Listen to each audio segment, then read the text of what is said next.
Praise the lord. మనం ఆరాధనకి వెళ్ళబోతూ ఉంటుండగా మనం కొన్ని మాటలు ధ్యానించుకుందాం. మనిషి జీవితం ఏ పాటిది? మనకి అధిక బలం ఉన్న ఎడల 80 ఏండ్లు, అవునా? లేకపోతే ఎన్ని సంవత్సరాలండి? 70 సంవత్సరాలు. ఇప్పుడు అలా కూడా బతకట్లేదు, చాలా తక్కువగానే బతుకుతున్నారు ఈ దినాల్లో కదండి.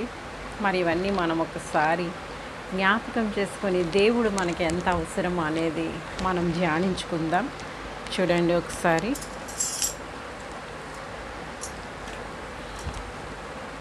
కీర్తనలు 90వ అధ్యాయం. ప్రభువా, తరతరముల నుండి మాకు నివాస స్థలం నీవే. పర్వతంలో పుట్టక మునుపు, భూమిని లోకముని పుట్టింక మునుపు. ఏంటంటండి, యెహోవా మహోన్నతిని చాటున నివసించువాడే, సర్వశక్తి నీడలో విశ్రమించువాడు. యెహోవాని ఆశ్రయంగా చేసుకుంటేవి కనుక అని అక్కడ చాలా ఆశీర్వాదాలు ఉంటాయి. 91వ అధ్యాయంలో మనం ఎవరిని నివాస స్థలంగా చేసుకున్నాం అనుకుంటారు? మేము ఇన్ని కోట్లు పెట్టి మేము బిల్డింగ్లు కట్టుకున్నాం, మా నివాస స్థలం ఇదే అనుకుంటారు, అవునా? లేకుంటే మాకేంటి, మేము కోటలు కట్టుకున్నాం, కోటల్లో నివసిస్తాం, మాకేంటి, మాకేమీ ఎవరితో సంబంధం లేదు అనుకుంటారు. కానీ మనం ఎవరిని నివాస స్థలంగా చేసుకోవాలి అంటే దేవుణ్ణి మనం నివాస స్థలంగా చేసుకోవాలి. అది అర్థం చేసుకోవాలి. మనము ఎన్ని కోట్లు పెట్టుకొని కొట్టుకున్నా, మొన్నే ఆ కార్చిచ్చిలోనంట ఆ యాక్టర్స్లు, హాలీవుడ్ యాక్టర్స్లు అంటే ఎట్లా ఉంటాయండి, వాళ్ళ భవనాలు అవన్నీ కాలిపోయాయంట. మనం ఎన్నో తుఫాన్లు, ఎన్నో సునామీలు చూస్తూ ఉన్నాం కదండి. ఏమాత్రం మనిషి జీవితం ఏమాత్రం చెప్పండి. కనుక ఇక్కడ దావీదు మహారాజు అనేవాడు, ఆయన చాలా సంపాదించాడు. దేవుని ఆశీర్వాదాన్ని బట్టి ఆయన చాలా యుద్ధాలు చేశాడు. చలో ఆయన చాలా యుద్ధాలు చేశాడు. ఆయన చాలా జయించాడు, చాలా సంపాదించాడు. కొన్ని టన్నుల బంగారం అనేది దేవుని మందిరంకి కట్టడానికి ఆయన దాచినట్టుగా మనం చూస్తున్నాం. అయితే నీ కుమారుడి టైంలోనే నువ్వు మందిరాన్ని కడతావు, నీ టైంలో నువ్వు కట్టకూడదని దేవుడు చెప్పేస్తాడు. మీకు అర్థమవుతుందా? కనుక ఇక్కడ చెప్పాల్సింది ఏంటి అంటే, ఎన్ని టన్నుల బంగారం సంపాదించినా, ఎంత రాజ్యం సంపాదించినా కూడా ఆ దావీదు మహారాజు గ్రహించింది ఏంటంటే, ప్రభువా, తరతరములకు మాకు నివాస స్థలము నీవే అని చెప్తున్నారు. చూసారా ఏమంటున్నారంటే, ప్రభువా, తరతరముల నుండి మాకు నివాస స్థలం నీవే. పర్వతములు పుట్టక మునుపు, భూమిని లోకమును పుట్టింపక మునుపు, యుగయుగములు నీవే దేవుడవు. ఇది మోషే చేసుకున్న ప్రార్థన కూడా అన్నట్టండి. ఇది యాక్చువల్గా కీర్తనలు అనేవి దావీదు రాశారు, కానీ అది మోషే చేసిన ప్రార్థన అని ఇక్కడ ఉంది. ఏది ఏమైనప్పటికీ అండి, దావీదు కీర్తనలనే అంటారు వీటిని.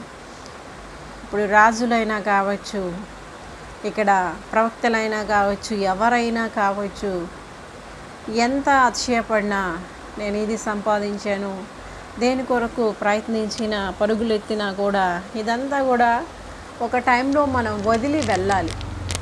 వదిలి వెళ్ళకముందే మనం చేయాల్సిన పని ఏంటంటే, దేవుణ్ణి మన నివాస స్థలంగా మనం చేసుకోవాలి. మీకు అర్థమవుతుందండి? ఎవరు మన నివాస స్థలం అయ్యేలా ఉండాలి? శిఖరం అవతరమా, దేవుడు మన నివాస స్థలం అయ్యి ఉండాలండి. మీకు అర్థమవుతుందా? అలాంటప్పుడు మనకి డౌట్ ఏమీ ఉండదు, బాధ ఏమీ ఉండదు. మీకు అర్థమవుతుందండి? కనుక మనము దేవుణ్ణి మనం నివాస స్థలంగా చేసుకోవాల్సిన ఆవశ్యకత అనేది ఉంది. ఇక్కడ మోషే ప్రార్థన కావచ్చు, దావీదు కీర్తన కావచ్చు, ఇక్కడ రాజులైనా, ప్రవక్తలైనా, దేవుడితో నడిచేవారైనా కూడా మనం తెలుసుకోవాల్సిన సత్యం ఏంటంటే, దేవుణ్ణి మనం నివాస స్థలంగా చేసుకోవాలి. ప్రభువా, తరతరములకు మాకు నివాస స్థలము నీవే అని ఇక్కడ చెప్తున్నారు. ఎవరైనా సరే దేవుణ్ణి మనం నివాస స్థలంగా, నివాసయోగ్యంగా మనం చేసుకోవాలి. మీకు అర్థమవుతుందా? మనం మన నివాస స్థలాలు ఎంతసేపు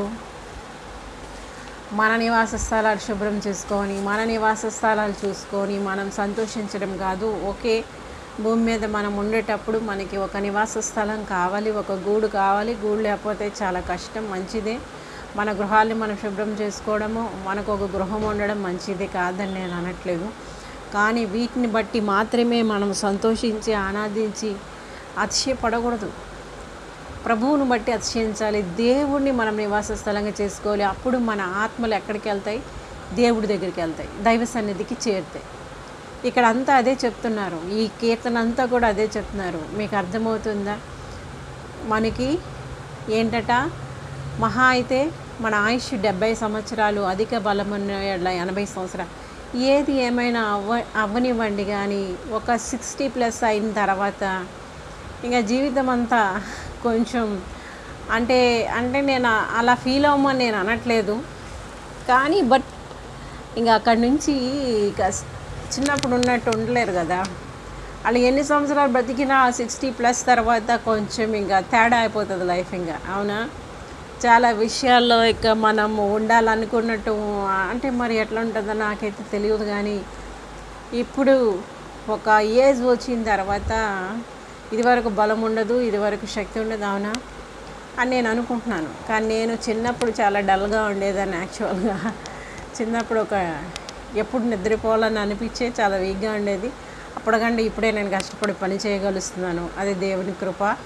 అప్పటికంటే ఇప్పుడే ఎక్కువ 24 hours కూడా ఒక మీన్స్ ఎప్పుడో చాలా రెస్ట్ అనేది చాలా తక్కువ ఉంటుంది. ఎక్కువ వర్క్ మోడ్లోన ఎక్కువ ఇలాగా ఒక దర్శనాన్ని బట్టి దేవుడిచ్చినటువంటి మాటలను బట్టి అవి రీచ్ అవ్వాలి అన్న ఒక ఆలోచనతో సో నేను కనిపెట్టాల్సినటువంటి ఒక పరిస్థితి ఉంది.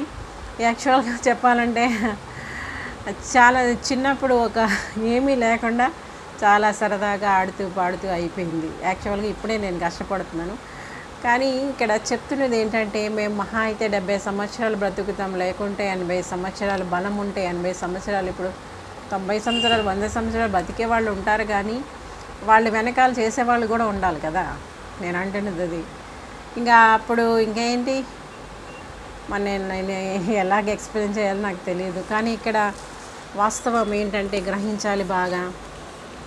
మీకు వయసు ఉన్నప్పుడే ఏమంటే నీ బాల్యదినంలోందే నీ సృష్టికర్తని స్మరణ చేసుకో. చూడండి, నీవు మనుషులను మంటికి మార్చుచున్నావు. పర్వతములు పుట్టక మునుపు, భూమిని లోకమును నీవు పుట్టింపక మునుపు, యుగయుగములు నీవే దేవుడవు. పర్వతములు పుట్టక మునుపు, భూమిని లోకముని పుట్టింపక మునుపు, యుగయుగములకు ఎవరు? ఆయనే దేవుడు. కనుక నీవు మనుషులను మంటికి మార్చుచున్నావు. నరులారా తిరిగి రండని నీవు సెలవిచ్చున్నావు. నీ దృష్టికి 1000 సంవత్సరములు గతించిన నిన్నటి వలె ఉన్నాయి, రాత్రి అందలో ఒక జాంబలే ఉన్నవి. చూసారా, ఆయన దృష్టిలో 1000 సంవత్సరాలు కూడా నిన్నట్లాగా ఉందంట. నరులారా తిరిగి రండి అని ఆయన సెలవిస్తున్నారంట. ఎక్కడికి? మీ డెస్టినీకి మీరు వెళ్ళిపోండి అనేసి దేవుడు మనకి ఆయుష్ ఇచ్చినప్పుడు ఇది ఒక ఏంటంటే స్టేజ్ మీద యాక్టర్స్ వచ్చి యాక్ట్ చేసి వెళ్ళిపోతారు కదా. ఆ విధంగా మన పీరియడ్లో మనము మన పని మనం సక్రమంగా నిర్వర్తించుకొని వెళ్ళిపోవాలి. ఎక్కడికి వెళ్ళిపోవాలా? ఆత్మ దేవుడు ఇచ్చారు కనుక తిరిగి దేవుడి దగ్గరికే మన ఆత్మ వెళ్ళిపోవాలి. ఇంకెక్కడికి వెళ్తుంది? లేకపోతే భయంకరమైనటువంటి నరకానికి వెళ్ళాలి కదా. కనుక భూమి మీద ఉన్నప్పుడే మనము దేవుడిని తెలుసుకోవాలి, దైవ చిత్తాలు అర్థం చేసుకోవాలి, దేవుని ప్రణాళికల్లోకి రావాలి. నేనంటాను, మీ పరిస్థితి ఏదైనప్పటికీ మారుస్తారు. ఎక్కువ వెలుగు తేజరిల్లినట్లుగా నీతిమంతుల మార్గాన్ని అంతకంతగా తేజరిల్లింప చేస్తారు. కానీ మనం ఏ సిచ్యువేషన్లోనైనా ఆనందించడం నేర్చుకోవాలి. ఆరాధించడం, ఆనందించడం, దేవుని యందు సంతోషించడం తెలియనప్పుడు ఒక 18 సంవత్సరాల దాకా అసలు ఏం తెలీదు. మా అమ్మ ఏదో టేస్ట్గా వండి పెడితే తినడం వరకే, చదువుకోవడం ఇక ఇదే అన్నమాట. సో అలాగొక 18 సంవత్సరాల దాకా. ఆ తర్వాత దేవుడు అంటే నాకు ఏంటి అనేది అర్థం అవడం స్టార్ట్ అయింది. అప్పటి నుంచి దేవుడి అంతే భయభక్తులు కలిగి ఉండడం అనేది నేను నేర్చుకున్నాను. దేవుడు అంటే ఎవరు అనేటువంటి ఒక పరిస్థితి అనేది నాకు ఆలోచన అనేది నాకు ఆ తర్వాత బాగానే అర్థమైంది. మీకు ఏం చెప్తున్నానంటే మనము దేవుణ్ణి గుర్తించాలి, గ్రహించాలి. ఎందుకు అంటే తరతరంలోకి ఆయనే నివాస స్థలం. ఇప్పుడు ఆయన ఆజ్ఞాపించారు, ఆయన ఒక మనిషిగా మనం పుట్టించారు. భూమి మీద మనం పుట్టాము, ఒకరోజు మనం ఇక్కడ అంతమైపోతాం, మరలా తిరిగి మనం వెళ్ళిపోవాలి. ఎక్కడికి వెళ్ళిపోవాలి? దేవుడి దగ్గరికి వెళ్ళిపోవాలి. అదంతే, ఎవరి పరిస్థితి అయినా అదే. బాగా అర్థం చేసుకోండి. కానీ ఇక్కడ ఉండే సమయం అనేది ఎంతో ఆశీర్వాదకరంగా, ఆనందకరంగా, సంతోషదాయకంగా, నువ్వు సాటిస్ఫాక్షన్, సంతృప్తిగా నీ జీవితాన్ని నువ్వు ఆనందించగలగాలి. ఇది లేదే, అది లేదే, ఇది తక్కువ, అది తక్కువ, ఇలాగ దేవుడి మీదో మనుషుల మీదో వాళ్ళ మీద సనుకొని కొనుక్కొని ఉన్న జీవితాన్ని, ఉన్న టైంని మనం వృధా చేసుకోకూడదు. ఆ టైంకి నీకు దేవుడు ఏం అవకాశం ఇచ్చారు, ఏ పని, శక్తి లోపం లేకుండా సంతోషంగా నీ అన్నం తిను, ఉల్లాసం మనసు, నువ్వు చక్కగా ఉండు. ద్రాక్షరసం తాగు అంటే ఇంకేదో తీసుకుంటారు, అలా కాదు. సంతోషంగా, ఉత్సాహంగా, ఉల్లాసంగా ఉండు. నీ శక్తి లోపం లేకుండా, నీ ప్రేమించి నీ భార్యతో లేకుంటే భర్తతో నువ్వు సంతోషించు.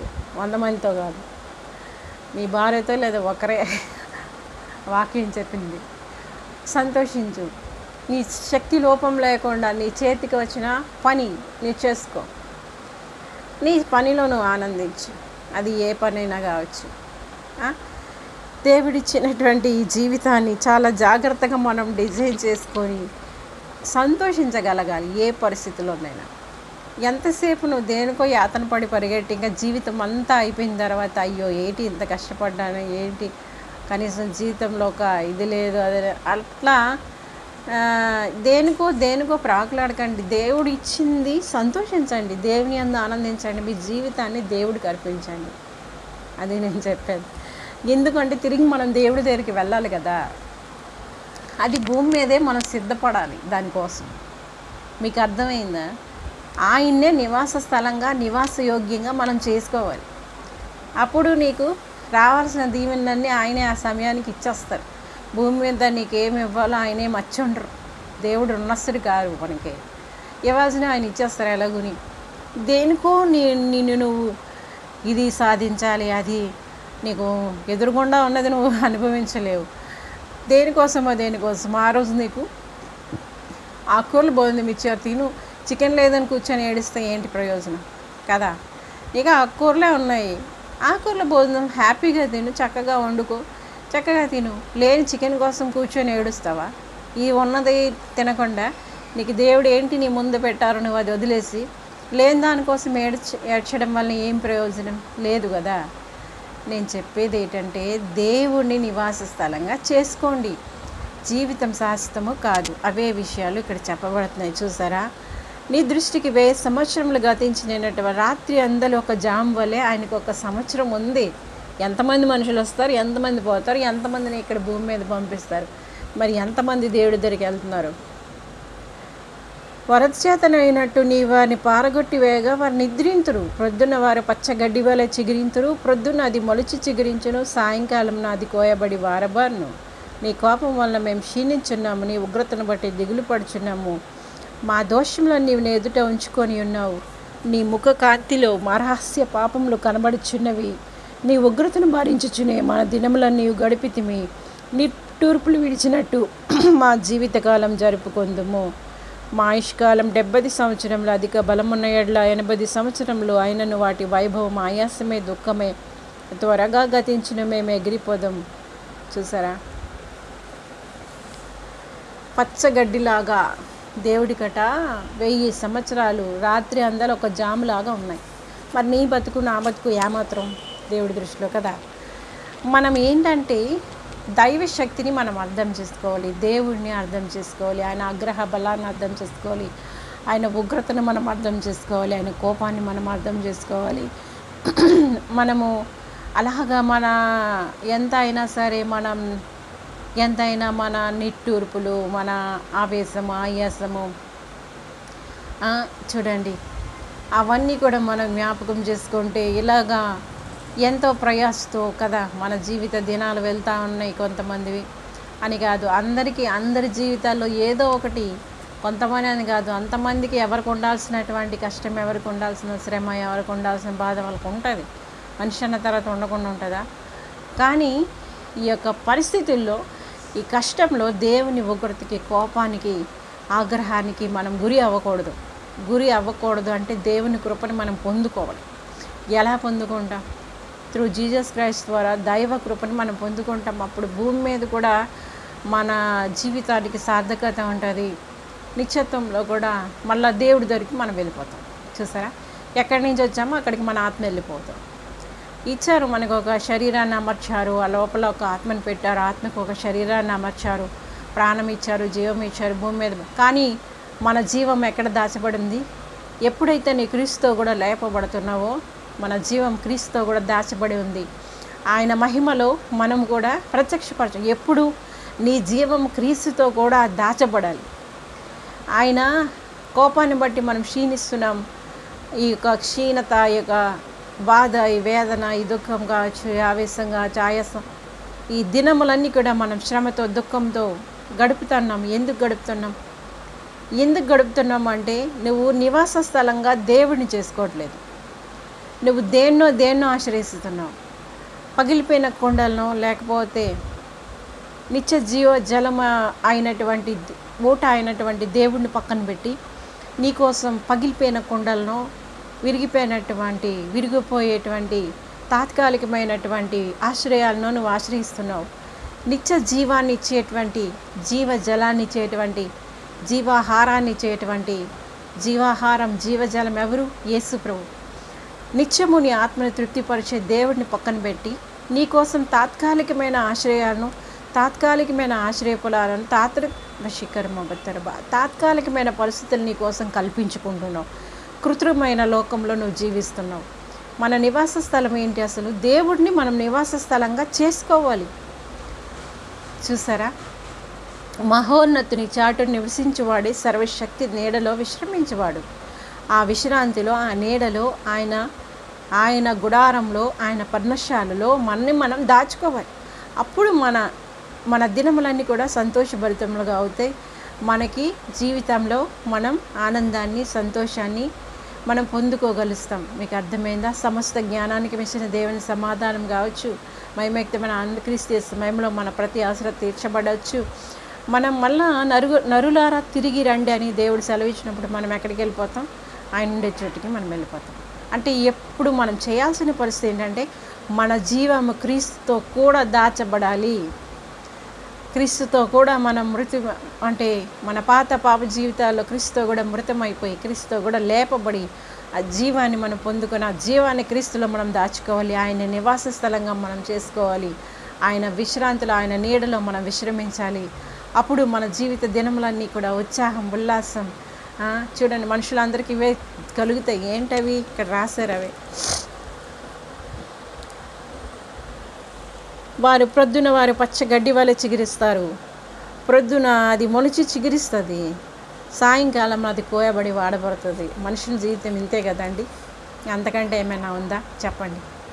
నీ బాల్య దశ నీకు స్టాండర్డా, స్థిరమా? లేకపోతే యవ్వనం స్థిరమా? లేకపోతే ఇక మధ్య వయసు స్థిరమా? వృద్ధాప్యం స్థిరమా? ఏది స్థిరం కాదు, అవునా?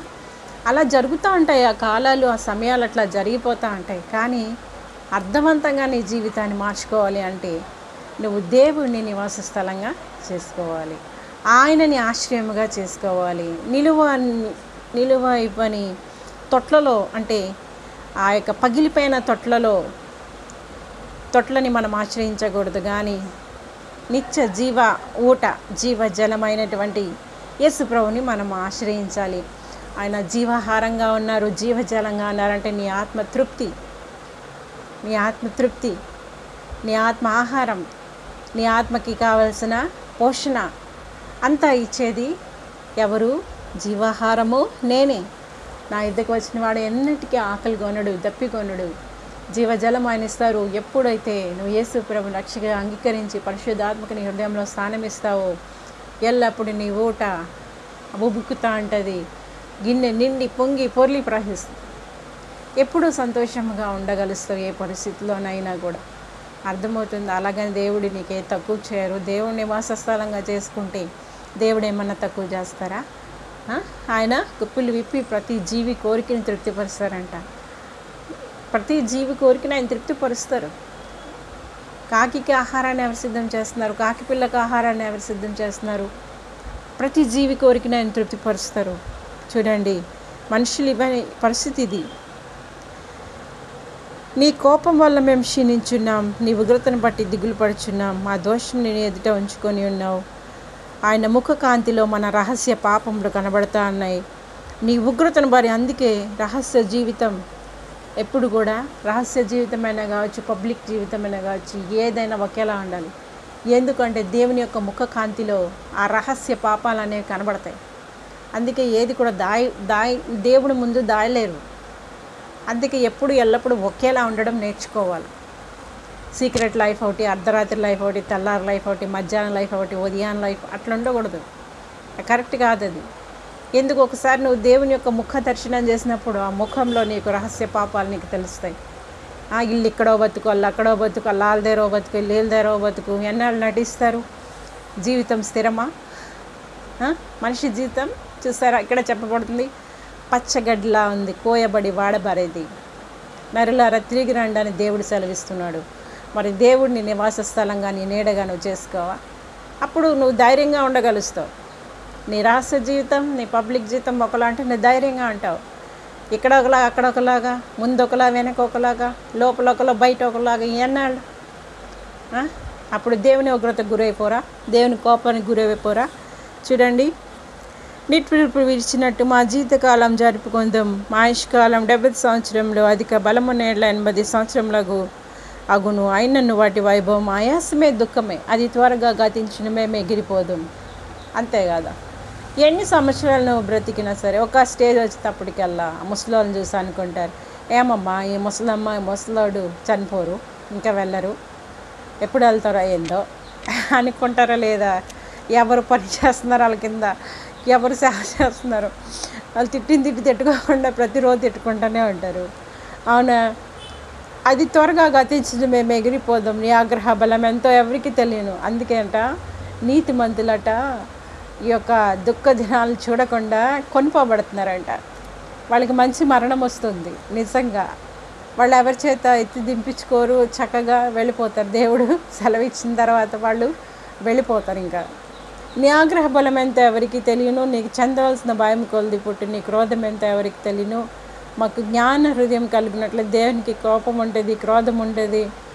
అర్ధసహితంగా నువ్వు జీవించకుండా అర్ధరహితంగా జీవిస్తున్నావు అనుకో, దేవుని ఉగ్రతకి కోపానికి నువ్వు బలైపోవలసి ఉంటుంది. అవునా? పుట్టించిన దేవుడికి నీ మీద అధికారం లేదా? ఉంది కదా. అందుకే జ్ఞాన హృదయం, దైవ జ్ఞానాన్ని కావాలని దేవుడిని అడగాలి. మా దినములు లెక్కించుట మాకు నేర్పము, యెహోవా తిరుగుమేంతవరకు తిరుగు.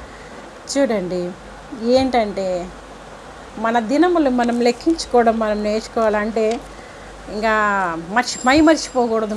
మనకు వచ్చే సుఖానుభవాన్ని బట్టి, లేకుంటే మనకుండి అంటే ఎంత సుఖమైనా సరే, ఎంత పరిస్థితి అయినా ఒకరోజు వదిలిపెట్టి వెళ్ళాలి అన్నటువంటి సత్యాన్ని, నరులారా తిరిగి రండి అని దేవుడు సెలవైనప్పుడు మనం వెళ్ళిపోవాలి కదా. ఆ యొక్క మరణ దినం ఎప్పుడు అనేది మనం అంటే ఒకరోజు నేను మరణించినప్పుడు నేను ఎక్కడికి వెళ్తాను, నా పరిస్థితి ఏంటి, ఇది స్థిరం కాదు కదా. భూమి మీద మన జీవితం స్థిరం కాదు కదా. ఆయనకి రాత్రి అంతా ఒక జామ్ లాగా కనబడుతుంది, 1000 దినాలు కూడా ఒక దినంలాగా ఆయన కనబడుతుంది. అట్లాంటి దేవుని గురించి జ్ఞానాన్ని మనం పొందుకోవాలి. జ్ఞాన హృదయాన్ని దేవుడిని అడగాలి. ఆయన గురించి జ్ఞానం, ఆయనకి ఉగ్రత ఉంది, కోపం ఉంది, ఆ ఉగ్రతకి ఆ కోపానికి మనం బలిపోకూడదు. మన జీవము క్రీస్తు కూడా దాచబడాలి. అప్పుడు మహిమలో మనం ప్రత్యక్షపరచబడతాం. క్రీస్తు ప్రత్యక్షమైనప్పుడు ఆ మహిమలో మనం కూడా క్రీస్తుతో కూడా ఉంటాం. ముందు మన జీవితంలో లేనిపోయిన రెస్ట్రిక్షన్స్, అంటే నా ఉద్దేశం ఏంటి అంటే, దేవుడు నీకు ఆ రోజు కొన్ని పదార్థాలు తినకూడదు, వివాహాన్ని నిషేధించేవారు కొంతమంది, వాళ్ళు కొన్ని ఆహార పదార్థాలు తిరస్కరించుకుంటారు, ఇంకేవో కొన్ని రోజులు పెట్టుకుంటారు, కొన్ని దినాలు పెట్టుకుంటారు. ఇప్పుడు వేడి నీళ్ళతో నీకు స్నానం ఎవరు వద్దన్నారు? చలికాలం చన్నీటితో స్నానం ఏంటండి బాబా, చలేసి చచ్చిపోతాం. లేనిపోయిన అట్లాంటి రిస్ట్రిక్షన్ తెల్లారు 5 గంటలకు 4 గంటలకు స్నానం చేయాలి. ఎవరు చెప్పారు? నీ హృదయాన్ని శుద్ధి చేసుకో, హృదయాన్ని శుద్ధిగా ఉంచుకో. అర్థమైందా? నేను ఇలాగ ఎందుకు చెప్తున్నానంటే, అట్లాంటి కొన్ని భయంకరమైనటువంటి రెస్ట్రిక్షన్స్, ఎండిన బాగా ఎండ వస్తున్నప్పుడు చెప్పులు లేకుండా నడుస్తారు, అగ్గినిప్పుల మీద నడుస్తారు, ముళ్ళు కంపల మీద నడుస్తారు, మేకులతో గుచ్చుకుంటారు. ఇవన్నీ ఎందుకండి? పనికొచ్చిన భక్తి కట్టుకోండి. దేవుని అందు భయము భక్తి కలిగి పాపాన్ని వదిలి, పాప హృదయాన్ని వదిలి, పాప జీవితాన్ని వదిలి నిన్ను నువ్వు పరిశుద్ధపరచుకు. నువ్వు ఏం చేసినా నీ పాపం పోకపోతే ఇంకెందుకైతే? ఆ పాపాన్ని తేయడానికే, పాప హృదయాన్ని మార్చడానికే, దేవుని యొక్క ఉగ్రతని కోపం నుండి మనల్ని తప్పించడానికి యేసుప్రభు దేవుని కృపను పొందుకోవడానికి యేసుప్రభు ఈ లోకానికి వచ్చారు. నువ్వు మూర్ఖమైన భక్తి చేయకు. బ్రతుకును మార్చుకో, హృదయాన్ని మార్చుకో. ఎవరు మారుస్తారు? నీ జీవితాన్ని ఎవరు మారుస్తారు? నా కన్నులు ఎదుట నేను ఏ దుష్కార్యం ఉంచుకోను. మీకు అర్థమవుతుందా? నీ కన్నుల ముందు నువ్వు ఏ దుష్కార్యాన్ని ఉంచుకోకూడదు, పెట్టుకోకూడదు. వాక్యానుసారమైన జీవితంలోకి నడిపింపబడాలి. రోజు క్లెన్స్ చేసుకోవాలి. ప్రతిరోజు నీ హృదయాన్ని శుద్ధి చేసుకోవాలి. నువ్వు స్నానం చేసావో చేయలేదో పక్కన పెడితే, నీళ్ళు ఉన్నాయి, నువ్వు రోజు స్నానం చేస్తావు. 5 గంటలకు 4 గంటలు 3 గంటలుగా చేసేస్తావు. తెల్లారి 3కి లేచినా 1 గంటకి 2కి లేచిన నన్ను నేను శుద్ధి చేసుకుంటా. ఎలాగా? వాక్యానుసారమైన పరిస్థితుల్లోకి, నాయనా ఏమైనా ప్రాబ్లమా, ఏమైనా నా జీవితంలో ఇంకా నేను సరి చేసుకోవాల్సి ఉందా ఏంటి అని అక్కడ ప్రారంభిస్తున్నాను. అలాగా యేసు ప్రభు రక్తంలో మనల్ని మనం శుద్ధి చేసుకొని, మనల్ని మనం పరిశుద్ధపరచుకోవాలా. హృదయాన్ని తెల్లగా చేసుకోవాలా. నీ హృదయం నల్లగానే ఉంటూ, నీ హృదయం నీ చేతులు రక్తంతోనే ఉంటూ, నువ్వు ఎన్ని బలులు ఇస్తే ఎందుకు? అక్కడ హృదయం మారలేదే, జీవితం మారలేదు, బ్రతుకు మారలేదు, కానీ నువ్వు వెళ్ళి బలిస్తున్నావు. దేనికి ఆ బలు? నీ హృదయం బలివ్వు. విరిగి నలిగిన హృదయాన్ని ఆయన లక్ష్యించదు. తెలుపుము నా అంతము నాకు, తెలుపుము నాయము ఎంతో, తెలుపుము ఎంత అల్పుడను, విరిగి నలిగి ఉన్నాను, నేను విరిగి నలిగి ఉన్నాను. పరవాసినినే జగమున ప్రభువా, పరవాసినినే జగమున ప్రభువా, నడచుచున్నాను నా దారి, నా గురి నీవే నా ప్రభువా, నీ దరినే చేరేదను, నేను నీ దరినే చేరేదను. నీ త్యాగమో, నీ సమర్పణో, నీ ప్రేమో, నీ దయో ఏది దేవుడు మర్చిపోరండి. మీకు అర్థమవుతుందా? ఇప్పుడు నా ఫ్యామిలీ లైఫ్ బాగాలేదు నేను చెప్పాను కదా, అది వితిన్ డేస్లోనే అది ఫెయిల్ అయిన పరిస్థితిలోనికి వచ్చినప్పుడు, అది నా కూతురు నేను ప్రేమించాను. మీకు తెలుసో తెలియదో కానీ అదంటే నాకు నిజంగా చాలా ప్రేమ అన్నమాట.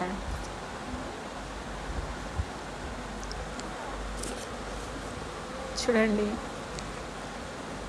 ఎవరి కోసం, ఎవరిని నువ్వు ప్రేమిస్తున్నావు, ఎవరి కోసం నువ్వు త్యాగం చేస్తున్నావో, ఏమి నువ్వు త్యాగం చేస్తున్నావు, వాళ్ళ దగ్గర నుంచి మళ్ళీ తిరిగి రిటర్న్ గిఫ్ట్లు నీకు వచ్చేస్తాయి. నువ్వేంటంటే దేవుడికి సమర్పించుకొని, యేసు ప్రభుకి నీ జీవితాన్ని అప్పగించుకొని, మీకు అర్థమైందా అండి? నువ్వు చేయాల్సింది చేయగలిగింది, నువ్వు చేయాల్సిన మంచి, నువ్వు చూపించాల్సిన ప్రేమ, నువ్వు చూపించాల్సిన, ఈరోజు నేను పొందుకున్న ప్రతి ఆశీర్వాదం కావచ్చు, ప్రతి ఈవి కావచ్చు, ఒకప్పుడు నేను ఇచ్చినటువంటి లేకుంటే నేను ఏమి వాళ్ళకి చేశానో అది రిటర్న్ గిఫ్ట్ కింద ఈరోజు నేను తీసుకుంటున్నాను. మీరు ప్రతిఫలాన్ని ఆశించకుండా మీరు పని చేసుకుంటూ పోతే, మీ జీవితాన్ని మీరు అప్పగించుకొని, దేవునికి అప్పగించుకొని, దేవునికి లోబడి, దైవ చిత్తానికి లోబడి, మీరు క్షమిస్తూ ప్రేమిస్తూ మీరు పోతా ఉంటే, దేవుడు అన్యాస్తుడు కాదండి. మీకు రావాల్సిన గిఫ్ట్స్ అన్నీ ఆయన తిరిగి మీకు ఇచ్చేస్తారు. నీ త్యాగాన్ని దేవుడు మర్చిపోరు, నీ ప్రేమని మర్చిపోరు. మీకు అర్థమవుతుందా? ఈరోజు నా బిడ్డను శిఖరమ్మ పెత్తేర బాకోనియా రేవైశాంధర రికర బరేవైశాంధర. అలాగా ఒకప్పుడు నేను షేర్ చేసుకునేవే. ఇక్కడ కొత్త విషయాలు ఏం లేవండి, నేను ఆల్రెడీ అన్నీ షేర్ చేసుకునేవే. మీకు అర్థమైందా? ఏది కూడా దేవుడు అన్యాయస్తుడు కాదు. దేవునికి లోబడి, దేవునికి విధేయత చూపించి, దేవునికి ఇష్టకరంగా, దేవుని చిత్తానికి లోబడి నువ్వు నడిస్తే నీ యొక్క ప్రతిఫలం, నీకు రావాల్సిన ప్రతిఫలము ఇవ్వకుండా మానేయడానికి, మర్చిపోవడానికి దేవుడు మనిషి కాదు. ప్రతీదీ నీకు తిరిగి నువ్వు ఏ సాక్రిఫైస్ చేసావు, నువ్వు ఏం చేసావో వాళ్ళ దగ్గర నుంచి తిరిగి నాకు గిఫ్ట్లు వచ్చేస్తాయి.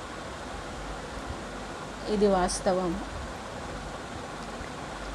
కనుక దైవ చిత్తానికి లోబడండి, దేవుణ్ణి మీ నివాస స్థలంగా చేసుకోండి. ప్రభువా, తరతరములకు మా నివాస స్థలం నీవే. లోకము పుట్టింపక మునుపు, ఇక పర్వతాలు లేక మునుపు ఎవరు ఉన్నారు? దేవుడు ఉన్నారు. దేవుడిని ఆశ్రయించండి. దేన్ని ఆశ్రయిస్తున్నారు? మీ ధనాన్న, మీ డబ్బున, మీ ఐశ్వర్యాన్న, మీ అందాన్న, లేకుంటే మీ యొక్క వయస్సున, లేకుంటే ఇంకే దేని దేవుని చిత్తానికి లోబడండి, దైవ చిత్తానికి లోబడండి, దైవ ప్రణాళికలకు లోబడి శిఖరం అవతరబా దేవుని యొక్క రాజ్య వ్యాప్తిలో పాలిభాగస్తులుగా ఉండండి. మీకున్నంతలో మీరు ఏం చేయగలిస్తే ప్రభు కోసం అది చేయండి. ఏది దేవుడు మర్చిపోరు. మీ యొక్క డెడికేషన్ కానీ, మీ సాక్రిఫైస్ కానీ ఏది మర్చిపోరు. ఒకప్పుడు నా బిడ్డ విషయంలో నేను సాక్రిఫైస్ చేయొచ్చు, అది నేను ఎగ్జాంపుల్ నా బిడ్డ గురించి చెప్తున్నాను. బట్ దాని దగ్గర నుంచి ఇప్పుడు రావాల్సిన అదే తిరిగి రిటర్న్ గిఫ్ట్లు వస్తాయి కదా, మానేది కదా. దానికోసం నేను సాక్రిఫైస్ చేసుకోవచ్చు. నా యవ్వన చాలా చిన్నప్పుడే కదా అది నాకు పుట్టింది. చాలా చిన్నప్పుడే దాని మీద 100% నా మనసు అంతా, ప్రేమ అంతా దాని మీద ఉండేది. అంటే అఫ్కోర్స్ నా బిడ్డగా దాని మీద మా అమ్మ, మా అన్నయ్య, తమ్ముడు అందరినీ నేను చక్కగా, వాళ్ళ పిల్లల్ని కూడా నేను చాలా ప్రేమించేదాన్ని. ఈవెన్ మా వదిన మరదలు కూడా, వాళ్ళ కుటుంబీకులను కూడా నేను ప్రేమించేదాన్ని. స్టిల్ నేను ప్రేమిస్తూనే ఉన్నాను, వారి కోసం ప్రార్థిస్తూనే ఉన్నాను. నేను ఇవన్నీ ఎందుకు చెప్తున్నాను అంటే, చూడండి, ఇప్పుడు అనేక మంది కోసం నేను ప్రార్థన చేసేదాన్ని. నాకున్నేది, నాకు ఏముంటే అది నేను పెట్టేదాన్ని. ఖచ్చితంగా నాకు ₹1 నా దగ్గర ఉందనుకోండి, నేను వాళ్ళకి అట్లీస్ట్ వాళ్ళ అవసరంలో ఉన్నారంటే అట్లీస్ట్ నేను 10 పైసలు 50 పైసల వరకు ఇచ్చే రకం నేను. మీకు అర్థమైందా? ఈవెన్ 50 పైసలు కూడా ఇచ్చేస్తాను. ఉన్నది రూపాయే, అది నాకు చాలదు. యాక్చువల్గా నాకు ₹100 సరిపోయిన చోట నాకు ₹1 ఉంది. ₹1 వాళ్ళ అవసరానికి వచ్చారంటే ఖచ్చితంగా నేను 50 పైసలు 10 పైసలు ఇచ్చేదాన్ని. నేను అలాగే చేసేదాన్ని. మీరు ప్రతిఫలం ఆశించకుండా మీరు చేశారనుకోండి, దేవుడు అన్యాయస్తుడు కాదండి. మీకు అర్థమవుతుందా? దేవుడు అన్యాయస్తుడు కాదు. ఆయన్ని నివాస స్థలంగా చేసుకోండి. ఆయన్నే నివాస స్థలంగా చేసుకోండి. దేవుని ఉగ్రత నుండి, కోపం నుండి, ఆయన ఆగ్రహ బలం నుండి తప్పించేది ఎవరు? యేసు ప్రభు. యేసు ప్రభు కృప. యేసు ప్రభుతో కూడా లగవండి. యేసు ప్రభుతో మీ జీవాన్ని ఉంచుకోండి. అర్థమైందా? చాలా సంతోషభరితమైనటువంటి పరిస్థితులు దేవుళ్ళో ఉన్నాయి, యేసు ప్రభులో ఉన్నాయి. జీవాహారం ఆయన, జీవజలం ఆయన, వెలుగు ఆయన, మీ చీకటి బ్రతుకును వెలిగించేది. మీకు ఎంతున్నా కొంతమందికి తృప్తి ఉండదు, ఎంతున్నా సరే తృప్తి ఉండదు. కారణం ఏంటంటే వాళ్ళ హృదయంలో దేవుడు లేరు కనుక, దేవుణ్ణి వాళ్ళ ఆశ్రయంగా చేసుకోలేదు కనుక. మీకు కనుక మన ఆయుష్యంతో మన దినాలు మనం లెక్కించుకోవడం మనం నేర్చుకోవాలి. యెహోవా తిరుగు ఎంతవరకు తిరుక్కో, ఎందుకు నీ సేవకులను చూసి సంతాపడం, ఉదయం నీ కృపతో మమ్మల్ని తృప్తిపరచము, అప్పుడు మా దినములన్నీ ఉత్సాహించి సంతోషించదము. మీకు తెలుసో తెలియదు కానీ ఉదయం ఆయన కృపతో మనం నింపబడతామండి. మీరు ఏ పరిస్థితిలో, ఏ సిచ్యువేషన్లో మీరు ఉన్నప్పటికీ కూడా వేకువనే 1 గంట నుంచి మీరు లెగొచ్చండి. 1 గంట నుంచి 2 కానీ 3 కానీ 1 గంటకు కానీ 4 కానీ 5 కానీ ఈ లోపలే 6 లోపల నీవు లేచి 2-3 గంటలు ప్రభు సంధిలో నువ్వు హృదయాన్ని కుమ్మరించుకున్నావే అనుకో, ఇంకా నీకు ఆ దినాన్ని తిరిగి ఉండదండి. నువ్వు మౌనంగానే ఉంటావో, మోకరిస్తావో, నిలబడతావో, కూర్చుంటావో, నీకు ఎలాగా నువ్వు చేయగలిస్తే అలాగా బయటికే స్తుతిస్తావో, బయటికే ఆరాధిస్తావో, మౌనంగా ఏదేమైనా నువ్వు దేవుడితో ఉండాలి. ఒక 2 గంటలు 3 గంటలు తెల్లారి 1 గంట నుంచి వేకునంటే మొదటి జామ్ నుంచి 6 గంటల లోపల నువ్వు ఉంటే ఆ దినమంతా కూడా నీకు ఎంతో ఆయన కృపతో నింపుతారు, ఆయన ఆత్మతో నింపుతారు, పరిశుద్ధాత్మ నిన్ను నడిపిస్తారు. ఆ దినమంతా నువ్వు ఉత్సాహంతో నేనైతే ఏదైనా ఒక రోజు పని ఒత్తిడిని బట్టి దైవసంధిలో గడపకుండా నేను లెగిసాను, గబగబ ఏదో ముగించుకొని దేవా సహాయం చేయనైనా అనుకొని 2 ముక్కలు మాట్లాడేసి వచ్చేసాను అనుకోండి, ఇంకా నాకు ఆ రోజు బాగోదండి పరిస్థితి. ఆయన కృప తక్కువైందేమో అని నేను అనుకుంటాను. ఈరోజు ఆయన సంధిలో తెల్లారి వేకుని తర్వాత గంటలు కూడా గడుపుతాను. మన ఇక సంఘ ఆరాధన అంటే ఇక్కడ ఉన్నాయి కదా షెడ్యూల్, దాని ప్రకారం మళ్ళీ ఇక్కడికి వచ్చి మళ్ళీ స్తుతించి ఆరాధిస్తాను. కానీ ఏ పరిస్థితుల్లో కూడా వేకునే లెగవడం అనేది నేను అలవాటు చేసుకున్నాను. అది నాకు ఎంతో ఆశీర్వాదాన్ని తీసుకొచ్చింది. ఆయన కృపతో మనం నింపబడతామండి. ప్రతిరోజు మనం ఆయన కృపతో నింపబడితే మంచిది కదా. చూడండి, నీవు మమ్మల్ని శ్రమపరిచిన దినముల కొలది, మేము కీడు అనుభవించిన ఏండ్ల కొలది మమ్మల్ని సంతోషపరచము. కీడు అనుభవించిన ఏండ్లు ఉంటాయి మనకి, ఉండకుండా ఉండవు. అయితే ఆయన తిరిగి ఆయన సంతోషపరిచేది ఆయనే. మనం ఎంత శ్రమ పడ్డాం, ఎంత కీడు అనుభవించాం, ఎన్ని బాధలు పడ్డాం, తిరిగి ఆయన మనని సంతోషపరిచేది కూడా ఆయన. నీ సేవకులకు నీ కార్యం కనపరచము, వారి కుమారులు నీ ప్రభావం చూపింపము. కుమారులు కానీ కుమార్తెలు కానీ, ఇక్కడ కుమారులు అంటారు, అర్థమైందా?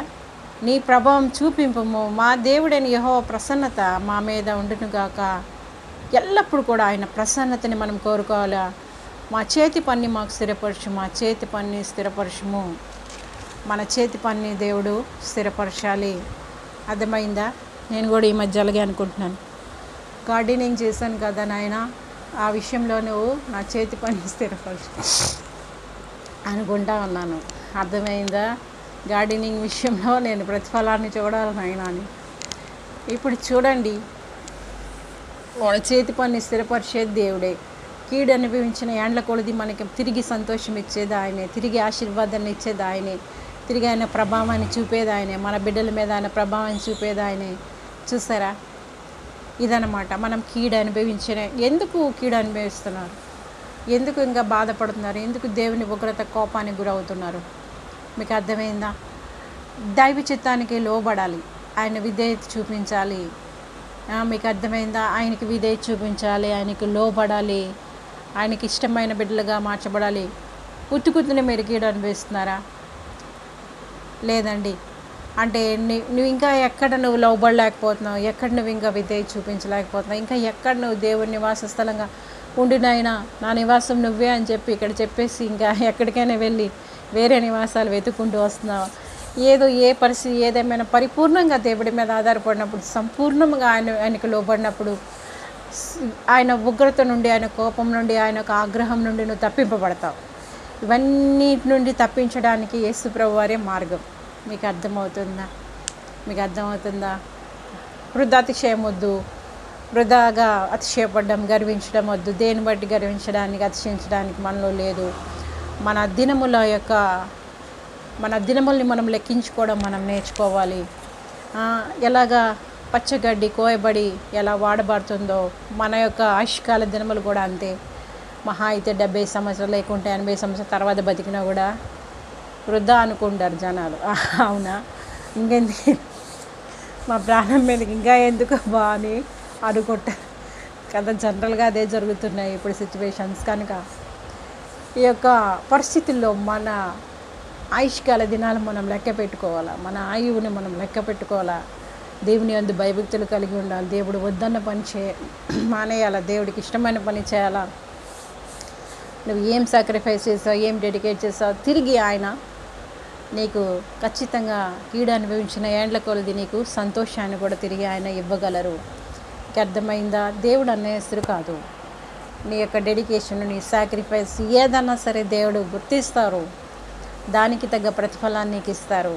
మీకు అర్థమైందా? కనుక అనుక్షణం ప్రతినిత్యం కూడా మనం దేవుని మన నివాస స్థలంగా చేసుకోవాలి. మీకు అర్థమైందా? దేవుడి కొద్ది మాటలు దీవించినాయి. ఇప్పుడు టైం ఎక్కువైపోయి ఉంటుంది. Praise Lord. అందరూ కూడా ఈ యొక్క జ్ఞాన హృదయాన్ని పొందుకుందరుగాక. దేవుని జ్ఞానాన్ని, లోక జ్ఞానం కాదు, దేవుని జ్ఞానాన్ని పొందుకుందరుగాక. Praise Lord. God bless you.